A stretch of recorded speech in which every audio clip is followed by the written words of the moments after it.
And the big news of the day is Cam Newton. We know he's been battling injury. Interestingly, the story coming into this season was would his shoulder be all right? Because that's what ruined his season last year, even though he played through it for the most part. But now he's got the foot injury, and the news today is that it's a Liz Frank fracture. He's hoping to avoid surgery, but he's out indefinitely. Now, we heard, Ralph, you said 4 to 6 weeks. Is that the latest? 4 to 8 weeks, I think Ralph said, right? So whatever the case, he's going to be out for a while. And I think, Rob, look, this is a turning point for this franchise. I'm not 100% saying you move on from Cam Newton. Obviously, you hope he's only out 4 to 8 weeks and he can come back at some point later in the season and you can evaluate him. But if I'm a Carolina Panthers executive, the owner, I'm not certain if Cam Newton is my quarterback of the future. Now, he's got 1 year left on his deal, but all of his guaranteed money has been paid. So they could move on from him. No indication that they will at this point. But they could move on from him after this season and only take a $2 million hit. $2 million worth of dead cap. The remaining $19 million of his contract, he's owed $21 million next year, they will be able to use to go out and get another, add to their roster. So I'm saying that, to me, that's all on the table right now. Not because Cam, hasn't done great things for him, but because at this point, I'm not sure what kind of quarterback he is. First of all, he can't really stay healthy. And secondly, even when he's been what we think is healthy, he has not looked like the old Cam Newton. Not saying, again, I definitely move on, but it's on the table if I'm the Carolina Panthers. I just couldn't do it. I wouldn't do it here because we really, to be honest, the last 2 years, he just hasn't been right, and he hasn't been healthy. If he's been healthy, Chris, and he's turning in the numbers and doing the things that we've seen, then I'm with you. But he hasn't been, and it's unfair to judge him when these guys playing for the team and not at 100%. Now, I don't know where he is. Is he at 50%? I saw him in a game last year before they finally shut him down, Chris. He couldn't throw the football. He was hurt. And I think he threw the football 51 times in his last game, so he's throwing it. I'm talking about at the end of last year. Yeah, right. I'm just saying at the end of last year, he was playing in a game he had no business playing in, none. And I just think that I want him to get healthy. I want to get him healthy, and then I want to watch him once he's healthy 1 more year that I have under contract. I agree, Chris. If the contract was over, and I had to gamble and give him a new contract without seeing him, I'm with you. Okay. But because I have a chance to let him get fully healthy, watch him 1 more year under contract, right? That's already there. And then I could decide from there, he's healthy, but he's definitely declined, or he's healthy, and man, what a comeback year he is because now he's healthy. I'm with you there. Right. I'm not saying you definitely move on from him. That's why I said ideally he would be able to get back this season healthy, and then you can evaluate him toward the end of this season. Look, I'm not all high on Kyle Allen. I know he played well last week at 4 touchdowns. Really nice game in leading them to victory. But, and that was against who? Wasn't that against the Cardinals? Yes. Again, but they did put up 38 points. No, I'm just. I know. I'm not. That's why I'm not saying he's their guy. Right. I don't. I'm not on that. Right. But you do get to watch him.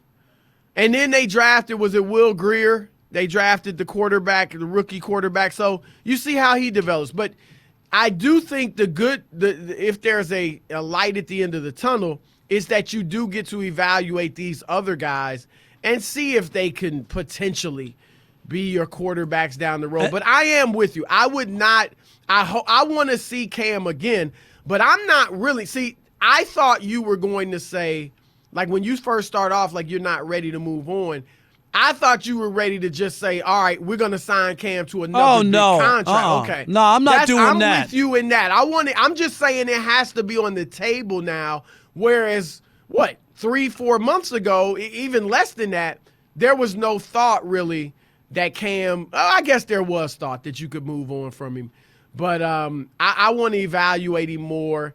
And I'm not sure he gets that next big contract from the Panthers if I'm running that team. Yeah. Well, he'd have to. He's at that point when you get hurt that sometimes you have to prove it. You know what I mean? And he's in one of those things. But we also, to me, was, when I go back, and I know it's been a number of years, but when we go back and remember that year he had with, what do you have, like 10 rushing touchdowns? 2015, 35 passing, 10 rushing, 45 touchdowns. They went 15-1.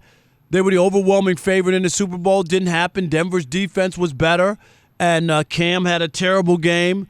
And then after that, he didn't speak to the media, Chris. It just turned everything. It really that changed the way people looked at him and everything. You mean when he didn't talk to the media? No, just after the bad game, and then the way he responded after that. It just he didn't come across as like a franchise quarterback. You know what I mean? Who's able to handle the heat.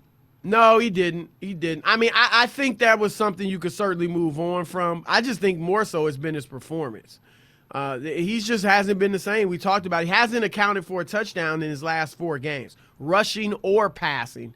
So he's, like you said, he's been hurt, but they got to really look at whether or not he's their guy of the future. All right, we want to throw it out to you guys, 877-99 on Fox, 877-996-6369.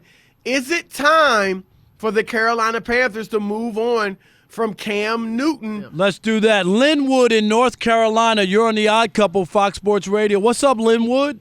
Not much. Hope you guys are doing good tonight. Man, great. Yes, we are. How are you? Good. I just want to say, I think this is a blessing in disguise, honestly. We got a guy like Greg Olsen who's had the same type of injury the last 2 years, and he's already having a revitalization this year, looking great again. I've always wanted Cam to take a year off and get healthy. Get all the way healthy. He's constantly getting beat up. Yep. He's constantly getting beat up. I want to enjoy 5 or 6 more years of Cam in his prime, not, beat up this week. Maybe he's good next week. Kyle's done nothing but be good for us in his 2 starts, but he's not Cam. Kyle can't take over the game and win like Cam can. Right. So I really want to see Cam back. He's done so much for the community and for North Carolina and Charlotte. I think this is an opportunity for Cam to take a year back and just get healthy and come back strong next year. That's a good way of looking at it as a fan. I mean, most fans they want everything yesterday, but I think you're right. To finally get healthy and see what he can do. Thanks for the call, Linwood. Chris, you don't have fans say that often, do you? No, that's a good perspective. It is. And you're right. Look, you got him under contract. It would really be harrowing if I'm the Panthers and this was his last year. Yes. Because then I've got to make this huge decision. Cam's going to be, you'd probably be talking about $30 million a year or something like that he'd want, if not more, and you'd have to make that decision based on another injured season. But, if he gets back, if he rests this whole season, he's back next year, you can get a full year to look at him and see if you want to go on with him in the future. So it makes some sense. No doubt about it. Tracy in Arkansas, you're on the Odd Couple, Fox Sports Radio. What's up, Tracy? Hey, man, they call me Sir Scratch-Off right here because I like to gamble. And I know one thing right now, brother. I wouldn't gamble on Cam for nothing the last 2 or 3 years. It seemed like it's steady being something hurting to him. And my Rams took care of him here a while back, and I don't know, guys. It seems like a bunch of these quarterback's been around for a while. They started to get this every year. You got Steelers, you got Breeze, you got just one after another, Eli, and they're replacing them now with these newer, younger quarterbacks that should have been looked at a while back. But now they got to do it now because the quarterbacks are getting hurt, and it's kind of bad because the fans are like, man, why'd they wait all this time? We're losing some games. But, I think it's time. Go ahead. Go ahead. Yeah, matter of fact, I listen to you guys every day when I get off of work because I listen to you on the ticket with Brad and Will here in Jonesboro. And we talked about this kind of stuff, but I just think it's time, guys, to release some of these older quarterbacks and give the younger guys. The thing is, Cam's not that old. That's the thing. And we appreciate the call, Tracy. He's young. He's right. 30 years now, old. He might be beat up, but that remains to be seen. And but if he gets healthy, 30. Chris, he could give you another 5 or 6 years. That's legit. That's easy, 5 or 6 years. No, there's no question. Right? There's you no got question. Tom Brady playing at 42. He could take some of the Tom Brady method and that juice that Tom Brady's he needs drinking. to go get some of that TB12 while he's out. Whatever it is, until they ban what he it. needs to You know do. what I'm saying? I don't know. All right, Marty in Kentucky, you're on the Odd Couple, Fox Sports Radio. What's up, Marty? What's up, fellas? How y'all doing? Doing Great, great. Marty. How are you? I'm good. I got some numbers for you. 84 and 101. Now, Chris, I know what you're thinking, but those aren't the ages of Rob's last two girlfriends. Oh, my. Marty be coming up with some good ones. Hey, Marty, don't That's let that gray hair fool you, my man. Yeah. Cam has tried to get first downs on attempts less than a yard 101 times in his career at Carolina, and he has converted 84 of them.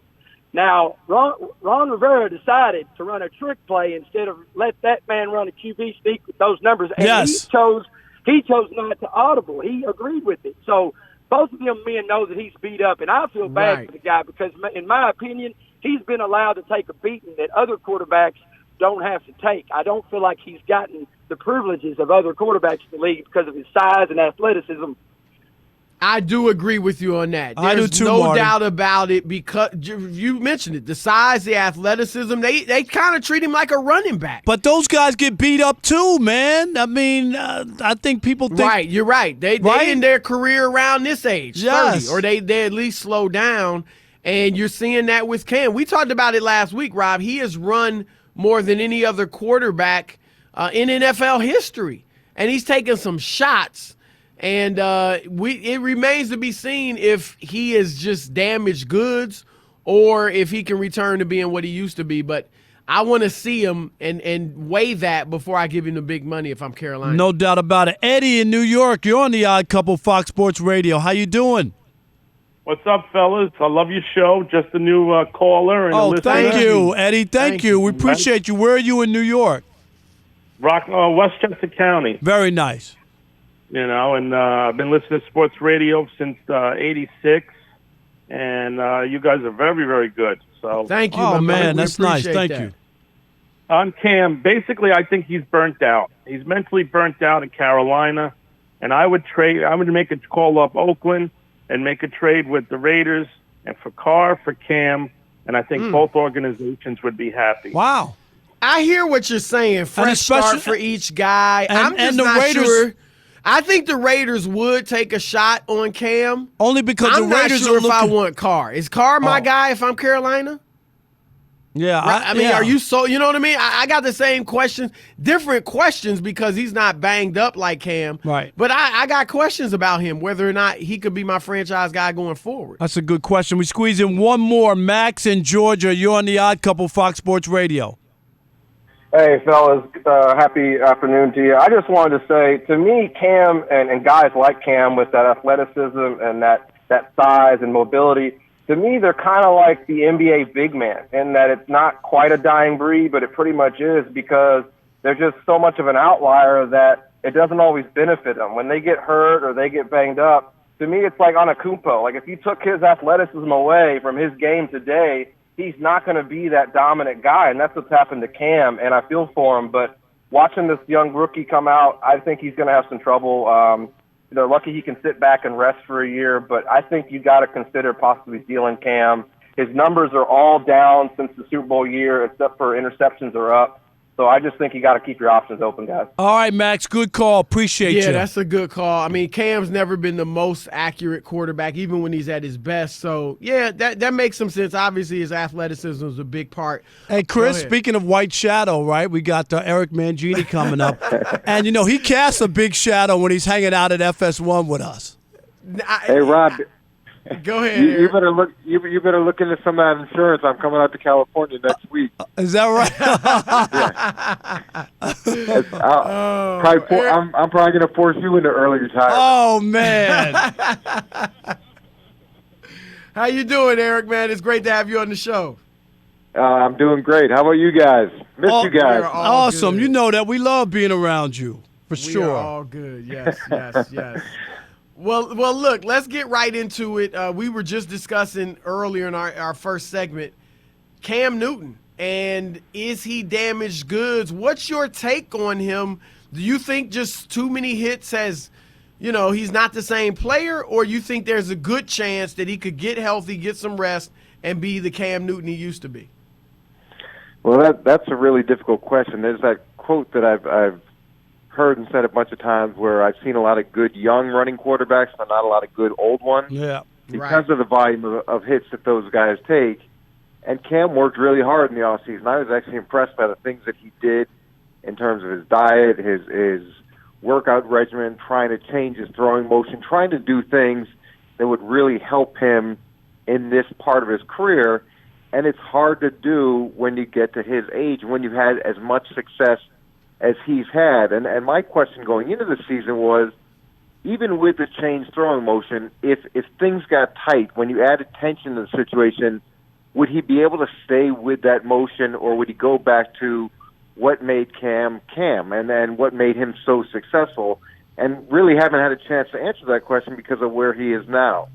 Do I think that they're going to move away from him? I think they're going to give him every opportunity to be successful. It's hard to find a good quarterback, and it's hard to find a quarterback that gives you a chance to win every week. And Cam historically has done that. Can he do it again? We're going to have to see, but you can't move away from that possibility without giving it every possible chance to be successful again. Eric, are your bags packed? You ready to head to the nation's capital? There might be a gig open there. What is Jay Gruden on the hot seat there? I just cannot believe how far the Redskins have fallen. And there's a stat out there. They haven't made the playoffs back-to-back years in about 25 years. It has been a mess down there. Is Jay Gruden going to survive this? Who knows? I mean, he's survived longer in Washington than a lot of guys have, and it's been a tough run of quarterbacks. And with the volume of injuries that they've had, and when you look at their decision not to keep Kirk Cousins, does anybody look back at that and say, "Hey, that was a really poor decision not to pay him what he got paid in Minnesota"? And they're trying to fix the problem. Does he survive it? I couldn't tell you. There's a ton of the season left to play, and what always happens this early part of the season, some teams come out red hot, and then they fold up, and those are the guys that end up getting fired. And then there's other teams that start really slow. They get into a little bit of a groove. They show some progress. They show some potential, and those are the guys that end up getting another chance to do it the following year. Hey, let me just, Chris, one other follow-up real quick. You're just talking about teams. Is it me or the NFL has so many bad teams right now? I cannot get, when I watch these games and how poor the defense is and quarterbacks throwing the wide open receivers, and is it me or is this the regular, or am I overblowing it? But I think there are 10 really bad teams in the NFL. Well, I mean, don't you think it's a little early to say a team is really bad? No, Miami, nope, they're Eric, bad. You know that's his calling card, hating. Why? No, you know that. You know that. Well, look, Rob, what happens is you go into the season with who you think you're going to be, and then the good teams, the good coaching staffs, the good organizations figure out who they need to be for that year. And that's one of the things that New England does better than anybody else. You figure out who you have to be to give yourself the best chance to win, and some teams are equipped to do that, and some teams aren't. In terms of is this bad defense, what can you do now? What can you do defensively? You can't really reroute the receivers. The strike zone for hitting players is small, and I understand the safety issue, but that makes it really difficult. You've got volume and volumes and volumes of rules that have come in on the defensive side to make it more challenging. And Bill used to say, they don't pay, however many $1 billion to see, 0-0 ties. People want to see offense, and you're getting plenty of it, and the rules definitely help with it. Eric Mangini joining the Odd Couple. Eric, to that point, wasn't a big part of, or isn't a big part of defensive teams trying to set that intimidation factor? And you can't really do that anymore, right? It's a lot harder. One of the things that we did really well against the greatest show on turf and against all those explosive Indianapolis teams is we were able to get up and be really physical with the wide receivers at the line of scrimmage. And it disrupts timing, disrupts flow. And then you had some guys that were patrolling around the back that if a guy caught a ball, you knew that you were going to have to pay to catch that ball. And again, I'm not advocating for unsafe play, but that was the landscape at the time. It gets harder now. You've got the 5 yards where you can have the contact, and the amount of big hits are limited, so there's going to be more explosive plays. There's going to be more dynamic catches just because the cost-benefit ratio has changed. Eric, you still live in the Cleveland area, I think, right? Yeah, I'm in Cleveland, actually. Okay, so you're seeing the Browns. So you smell the Browns, don't you? Are you? Look, I think Baker Mayfield is hardly getting any time to throw the ball. I think the offensive line is the big problem in Cleveland. But I'm asking a legit question. Do you think people too early they crown Baker as this great quarterback? Like, is that really still up for debate? Obviously, he hasn't been great this season. Do you think people crowned him too early? I think that every single year we crown a quarterback who has a little bit of success as the next Hall of Famer. And to me, in the Daniel second year, Jones. Oh, I'm sorry. Well, look, Rob, I'm sure you're crowning everybody. But the thing that happens is it's a smart league, and defensive coordinators eventually catch up with new offensive coordinators, new quarterbacks, and you start to learn what their weaknesses are. And then everybody copycats it, and you give them a huge dose of what they're worst at. And you try to figure out whether or not they're going to have a second pitch. And the good quarterbacks are able to develop that second pitch. The quarterbacks that either have slower development or can't hack it are the ones that aren't able to get to the next step. Now, all that being said, the amount of expectations that were put on Cleveland, and then the amount of expectations that Cleveland then put on themselves by talking so much early, it's hard. It's hard. You got a first-time head coach who's also calling the plays. You've got a lot of different personalities in there. You've got transition in general, and those things are really difficult. So then to add expectations onto it, and I know everybody says, yeah, I love the challenge, I love this, I love it. That's great. But every team is going to give you their best shot, including in the preseason, and you need to be up for that. You need to realize what you're doing yourselves, and a young team and an inexperienced team, they just added fuel to the fire. Yeah, and they clearly weren't ready on opening weekend, that's for sure. So, Eric, man, we can't wait to see you out in L.A., man. Thank you so much. Yeah, Rob, you might want to get one of those new helmets. What do I need? and the next time I come through Cleveland, you better be in town. Like, he ducked me, Chris. I was supposed to go to his house for dinner, and all of a sudden he was out of town. He knew you'd eat him out of house and home. Hey, I'll tell you what, though, Chris. Every time I go out to dinner with Rob, he never reaches into his pocket. What? Oh, no. I ain't paying for that. You know what he saves his money for. Yes. Those clubs he likes to go to. Hey, I know. Those girls need to go to college. Stop it. Yes. All right, Eric. I'm putting all man. these girls through college, man. Come on.